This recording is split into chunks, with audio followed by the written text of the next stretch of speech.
All right, everyone, thanks for joining us for another Spin That Shit podcast. Today's guest is Ian Cook.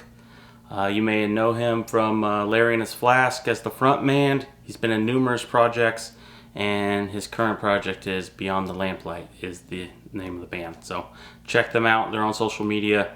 Get in touch with them. Make sure you keep an eye out for tours in the future. We're going to dive in and talk about music, kind of where they're at in life and the steps taken to get this new record out. So sit tight for that. Also got to say, please subscribe to the show. We're on YouTube. We're on all streaming platforms.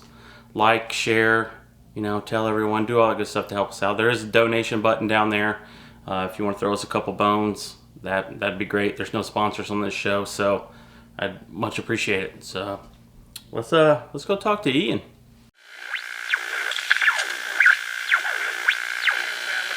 All right, we're joined by Ian here. Thanks for joining us, man. Hello, thanks for having me. We're going to talk about your new project, Beyond the Lamplight. Yeah. So, yeah, man. I've met you a few times, but it's been like 10 years. I feel like we totally have met before too, and but I kind of feel that way about everybody. I don't know about you. Like once you meet a certain amount of people, you hit that point in your life where you just everyone looks familiar because you've been around, so yeah, you just seen so many fucking people that it's all right, yeah, I think I know that guy, but you never fucking met him before ever in your life. But yeah, I think it's kind of helps though, because then you just feel like you're friends with everybody, and then it helps to break the ice or whatever, Right. That makes sense. Yeah, I think it was the Warp Tour. Ran into you guys. Oh yeah, and one time you were in Bloomington, Indiana, at the Bishop. That's where it was. We had a drink at the bar and had a little talk. Yeah, I think I remember talking to you actually. Just a sliver of a memory left though. Yeah. Yep. Yeah. So you want to give us a little background of where you kind of grew up and how you got started playing music and your influences? Yeah. And we'll go from there. Sure. I mean, I started playing music pretty young. I picked up guitar at 9, and my dad was a player, so he kind of got me started.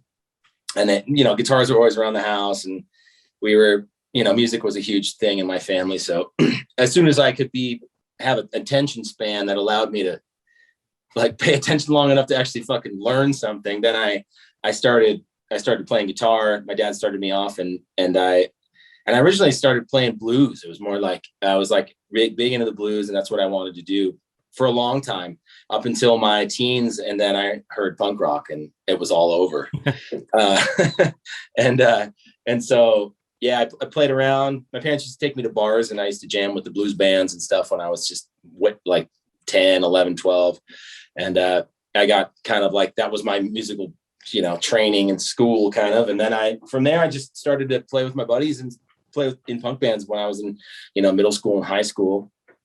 And then it just kind of, I met the guys, the Larry guys through high school. We all went to school together in our small little town, Redmond, Oregon. We all live in Bend now. It's almost the same town. They're right close to each other. Yeah. And so and then it all kind of snowballed from there. We started off as a shitty punk band for the most part, just, ratting around on the summers. I was 16 years old when I joined Larry, we were all in our teens, and that first summer we all went on our first, if you can call it a tour. We went on a tour. I think we had 2 weeks. We were gone 2 weeks. We played 5 shows. So I'll put it that way. And we went all the way to Arizona. We went all the way to Phoenix from Oregon, just because that was the one place we knew we had a show. So we just fucking, but yeah, anyway, it was just kind of a long process about, learning guitar, and I was a total nerd about guitar. It was definitely my first and original passion, I guess you could call it. So, I did that up until, I don't think I started writing songs until I was mid high school age, maybe around 16 or 17, maybe a little earlier than that, but they weren't real songs. And then it just kind of went from there. And I became the default lead singer pretty much in Larry, because I was the one writing the songs. And then it was just like, so you got the songs, why don't you sing them and we'll play those ones or whatever, and then it just kind of became that. Right. Yeah. Yeah. That's awesome. It was kind of a haphazard history. I don't know if I glossed over too much, but yeah. yeah. So now with all that, I mean, how many of the guys are in Larry or from Larry in this Flask to be on the Lamplight? Currently it's just Andrew and I, the banjo player, and I, him and I were kind of the main songwriters of the band and the main singers. He wrote, the bulk of the other stuff that, it was pretty much like if you wrote it, you sang it. So all of like his songs, Barley Wine Bump and like, Call It What You Will and all those songs. Those are all his songs. And so we've always been really tight. I met him. We met we were both in bands. Obviously I was in Larry when we were back when we started as a punk band. Cause we were just like, and Jamin, who ended up our drummer, was just the lead singer. And we had a different drummer. We were just a 4-piece. I played electric guitar. Joshua played electric bass. And we were just this like, blood, sweat and beers punk rock band. And we met this other band called Zombie Copilot in the area. We played a random show with them, and Andrew was in that band. And so was Kirk, who ended up being our mandolinist and trumpet player as well. Okay. And we met them at a random show in some shitty bar here.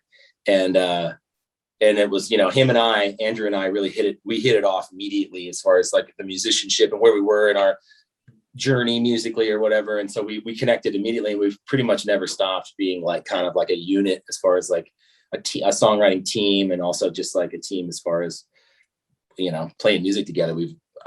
I've never not been in a band with that guy. Every new project I start, he's in that band too, Yeah. So it's kind of just, you feel more comfortable, once you have that main person to work with.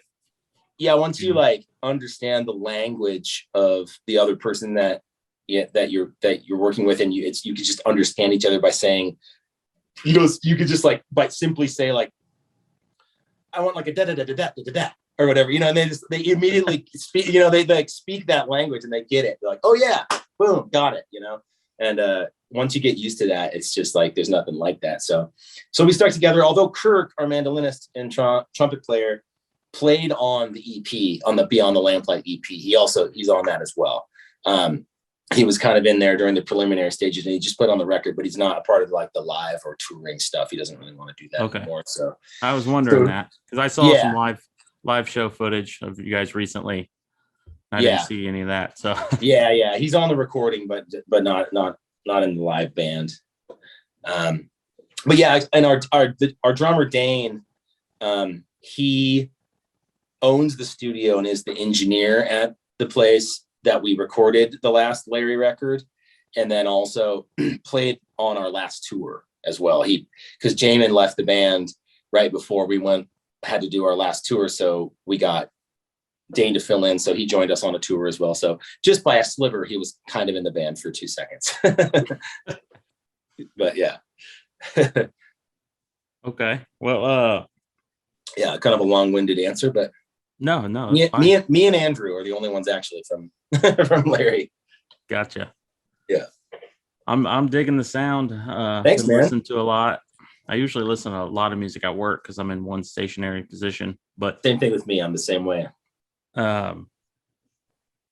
Definitely, you guys always bring the energy. Yeah, I mean, that was the goal. I mean, it was for me.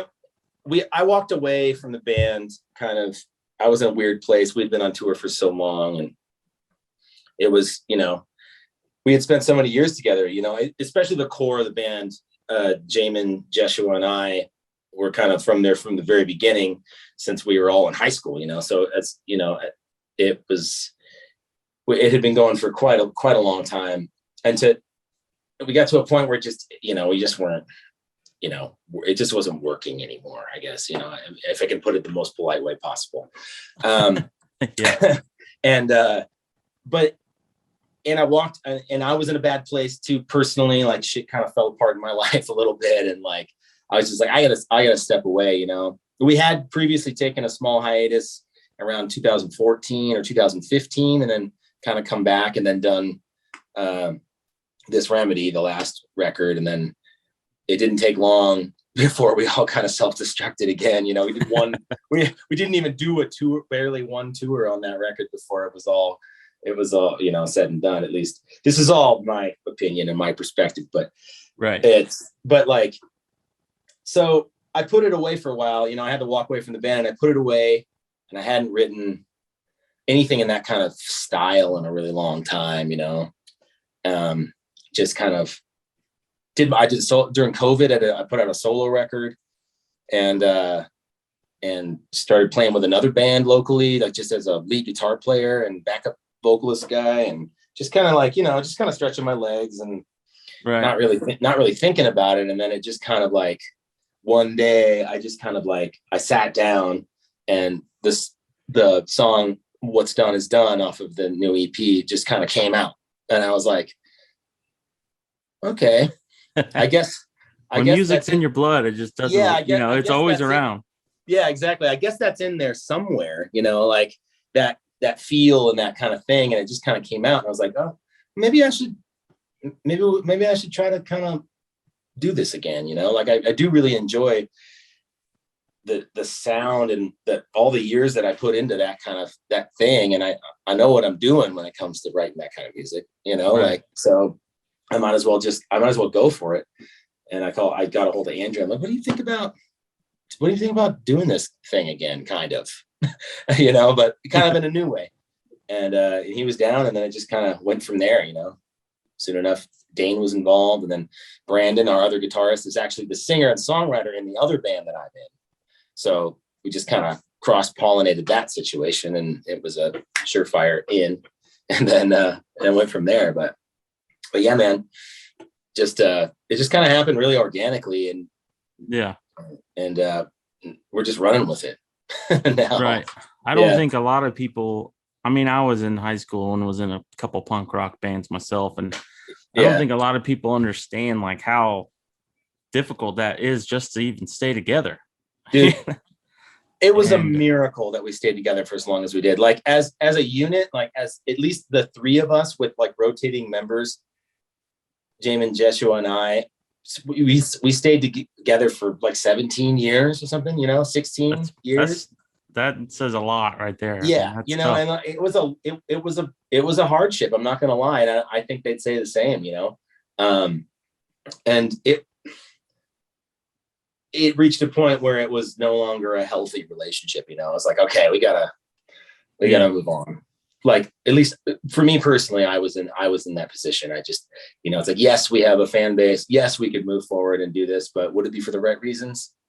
For me, no, you know? Right. So I had to draw a line for myself in the sand with that situation. And so this is where we're at, you know, not to get too deep or anything. You got the dirt right here. Yeah. Yeah. The interview is going to go viral now. You know? I know. Yeah, exactly. I'm going to give you the juiciest shit, man. It's going to blow up. Yeah. Yeah. All like two of our fans are going to be so irate. The songs are very catchy. They stick with you. I really like Drink It Down. I mean, that makes me want to just shotgun a beer right from the get-go. Yeah, that was the idea, man. I mean, it just came out. That was another song. That was the second song that kind of came out of the batch of songs. It was like, What's Done Is Done came out first. And then Drink It On Down was like, it just was like, I sat down and it was like, bam, crash. Fuck it. Let's get smashed. You know, it just came out of me like so easily. And it was so goofy at first. I'm like, really? Am I really going to write that in a song? That's such a stupid lyric. But it was like, well, I don't know, paint it in the right light. And that's going to get people pumped. And I'm pumped. Like, just, you know, when we first recorded it and I listened to it back, I was like, fuck yeah. You know, I wanted to shotgun a beer, and it was my own song. You know, like it turned out really good. And I it's one of those, you know, just, you got to have a good drinking song. I think out of the gate, I think that's just a prerequisite for what we do. Right. Right. Yeah. So when is the full length deal coming out with this? Is there like what's going on behind the scenes with that? Well, right now we're kind of we got the EP out, and we're doubling down, trying to find a place to fit in to get on the road. We really want to take it out and do what we can with it. We got maybe some stuff in the works for early next year, some stuff like that. But at the same time, we've been stockpiling songs. I pretty much have the whole thing written. I could probably safely say that's pretty much done as far as the writing goes.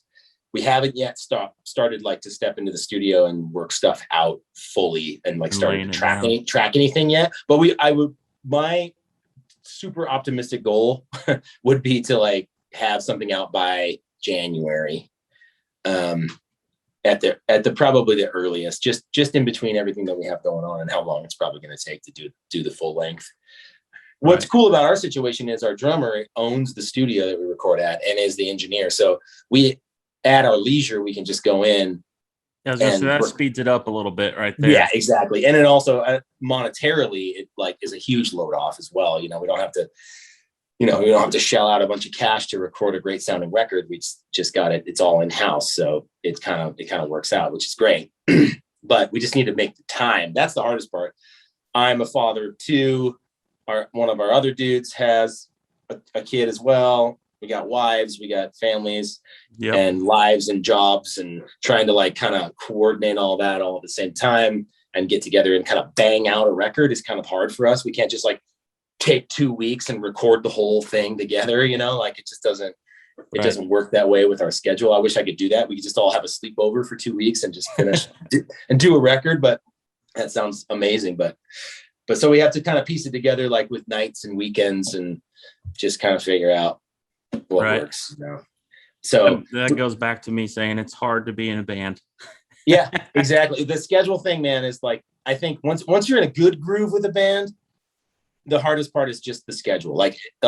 If you got to all get along. 2, the schedule thing is like, and not to mention between our band, I think we each are in at least 1 or 2 other bands on top of that. So and they all have schedules and shows that they have to play. It's like I'm in the Old Revival with Brandon, and like we have a show coming up this Saturday, and then like so our weekend's taken up, and like like our bassist is in another band called the Roof Rabbits.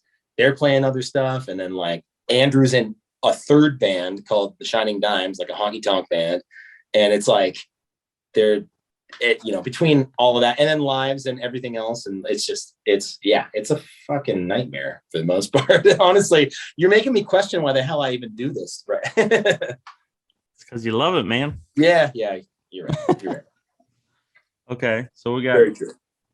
Hopefully, if everything goes well, we'll be looking in January. Yeah. Do we have a title for it yet, or that's still that's just extremely tentative. Like right now, it's in the infantile stage. We have the songs. I've been demoing the songs and kind of getting the batch of songs together, kind of waiting for Andrew to fucking write something too.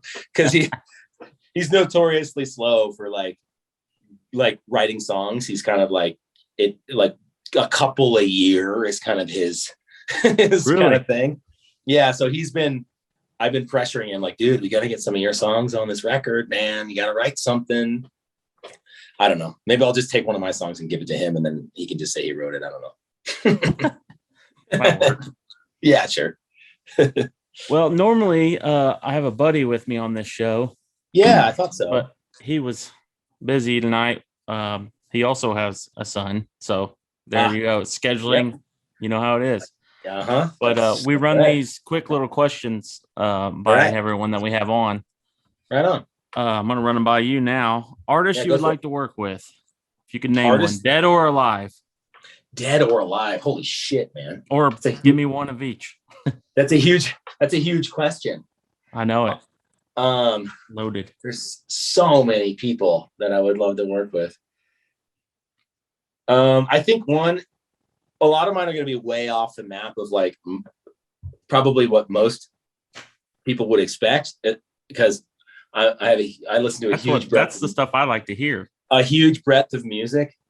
So I think one of the big ones on my list would probably be Andrew Bird. Yeah. Yeah. That's actually that's the second person that's been on the show that mentioned him. Yeah. I'd probably say Andrew Bird and a dead one. Oh man. That'd be tough. That's a really tough one. I know. So many legends out there. There's so many legends that are dead. Oh shit. I can't even think of a dead one. I'm gonna go way off the map right now, and somebody that I always have really liked, extreme left field, and I've recently really been listening to her a lot for some reason. Is Imogen Heap. If you've ever heard her, she's done that. She did that hide and seek song that was like giant.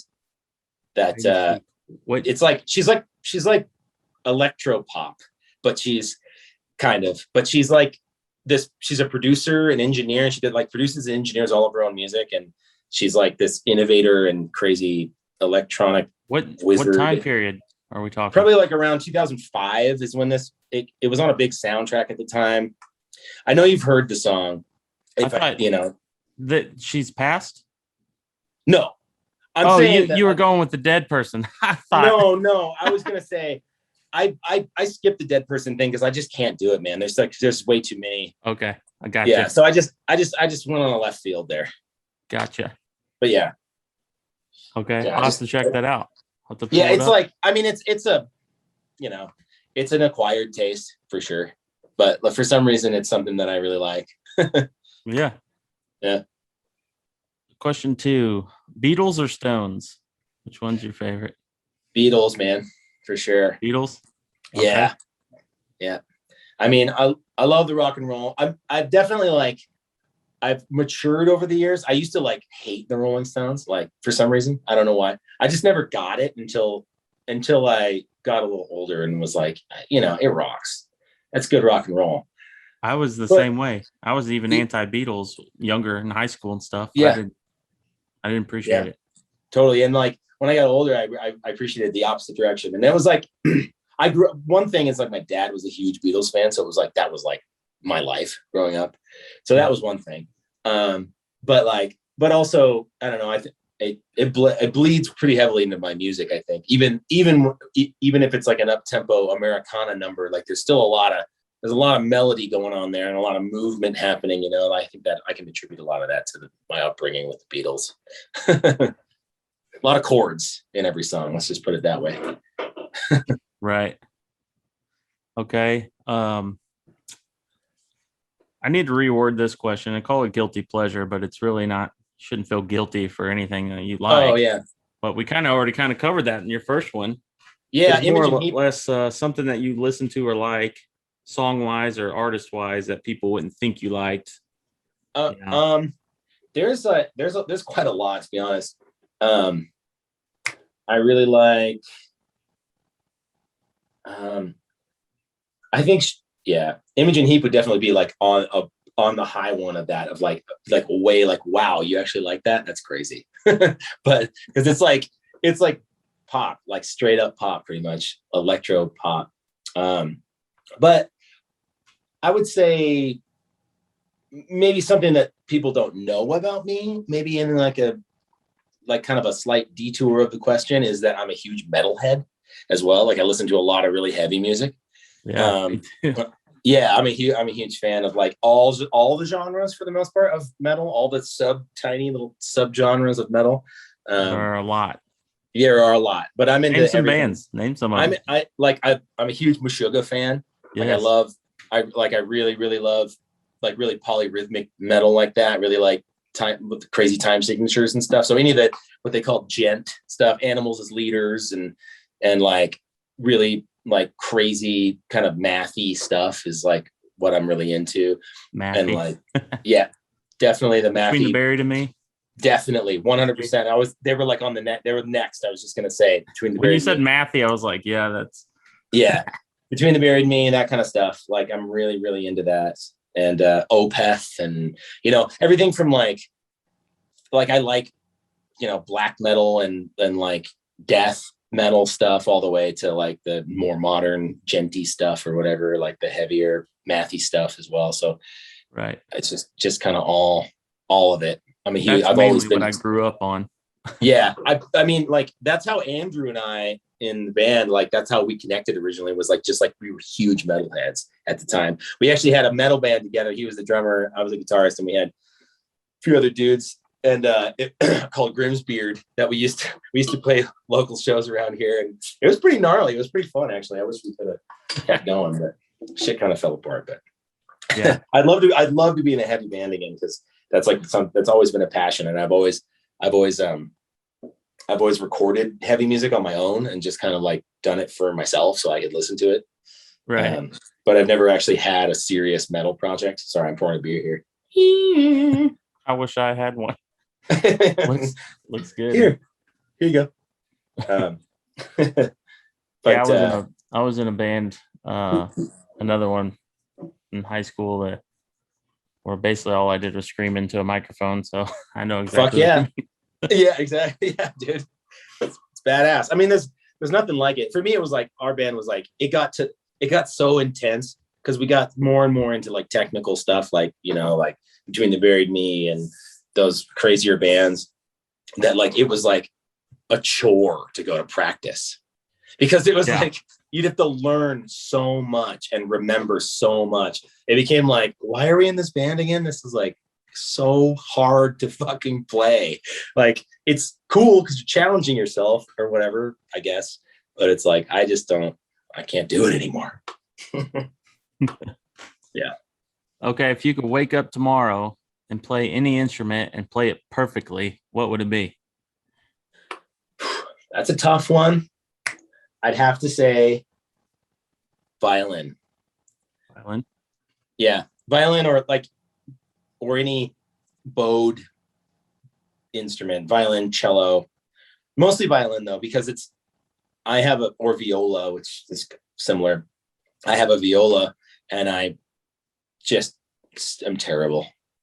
and it's like, it's so different. Even though I play guitar, it's so different than playing a fretted instrument. Right. It's just the most delicate little thing on your fingers, and you just, the slightest movement is just fucks everything up. And I would love to be able to just shred on a violin and be amazing.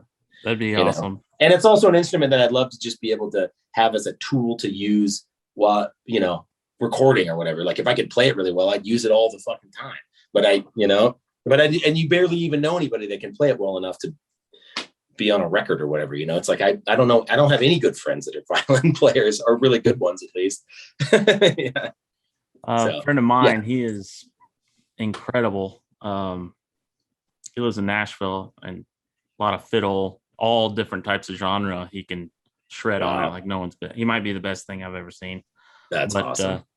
He let me play with it this weekend, and I could make about 2 notes on that thing. Yeah, it's like, just don't move. Work. Yeah, like, just don't move. Hold that one thing and just lightly do that. Don't touch or just change anything. Just keep doing that, and that's the only way you can actually get a good sound out of it. It's like one little, it's over. Yep.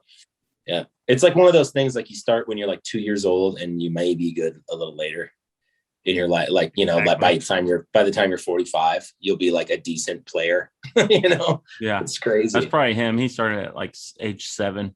Yeah. Now, it's one of those instruments that like almost anybody 30s.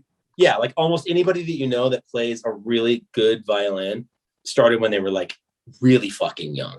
Like, they didn't just pick it up last year and then now they're like shredding on it. Yeah, he really gets it. I don't know what it is. He's just really shredding it. Such a good musician. Like, it's not even about being a good musician. It's about like the technique is like takes, at least 20 years to like master, just the technique of touching the fucking thing. Yeah, that's ridiculous. And being the kid, like, your brain is like a sponge. I'm so mad that I didn't learn how to play an instrument when I was a kid. Like, yep, I'm mad at my parents. Yeah, exactly. What the fuck? Did me wrong. Yeah, exactly. Yeah, I know. So, yeah, it really is the time to do it.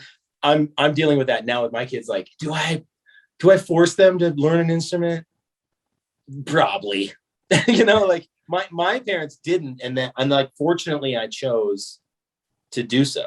Like by the time, like they tried to give me a guitar when I was around 5 or 6, I didn't really take to it. And then when I was 9, I came to them and was like, "Hey, can I get a guitar for Christmas?" And they're like, "Okay, cool." And now you're ready or whatever. But for me, like I want to guarantee that my kids know how to play an instrument. And like so I'm gonna like make sure they learn how to play an instrument, whether they want to or not. Family bands down the road, Yeah, hell yeah. So I don't have to play anything anymore. I can just stand out front and hold a little dainty microphone and just sing and have everybody else play. Yeah. Right. All right. The last quick one is, what do you like to do in your spare time, as far as just if you had one Saturday night all to yourself and you could do whatever you wanted, what would you do with that time?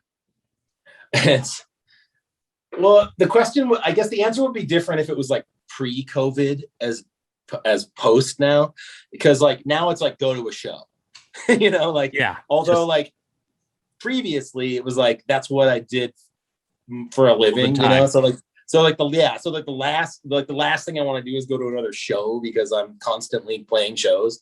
But now it's like go see some live music, and hang out with my friends, and like just have a drink and go party, because it's just been so long since I've been able to do that, since anybody's been able to do that. So now that it's like back again, I'm really excited. And I've been going out to a lot more shows than I have previously, for sure. Mm-hmm. Yeah. After the past year, I think I've gone crazy and bought concert tickets to everything, and I'm going to everything. I know, like as soon as it opened up, I'm like, we gotta go. We're going. Like Andrew's other band's playing tonight somewhere. I'm probably gonna go see him. And I just saw him like 2 weeks ago, but I'll just go watch him again because I can. Right. Yeah. Right on, man. Well, I won't take any more of your time. I appreciate you being on.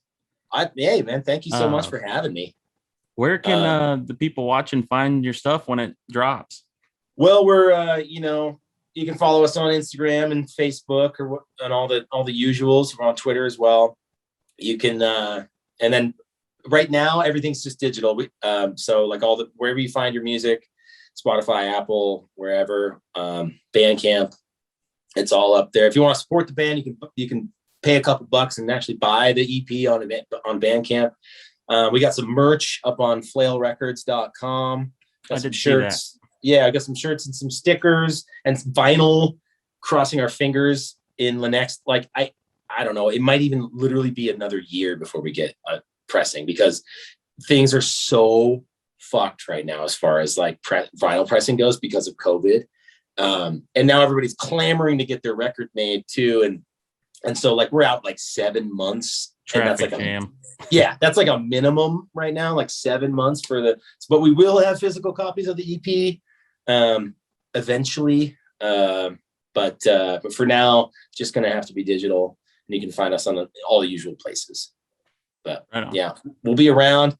Just trying to get out there, trying to play some more shows. We really want to, we're working on some touring stuff and some weekenders and some just kind of starting to reach out, and into the next year, we'll be going farther and farther and starting to like kind of get into a serious touring routine. So we'll be doing that and hopefully putting out the new record. So, yeah, I'll keep my eyes out. I'm in Indiana, so all right, we're out in the Midwest. Come out and check the show out. We may be. So I'll let you know if we're headed out that way. All right, man. Well, sweet, man. Well, good talking to you. Take it easy. You too, man. We'll be in touch. All right. Have See a good ya. one.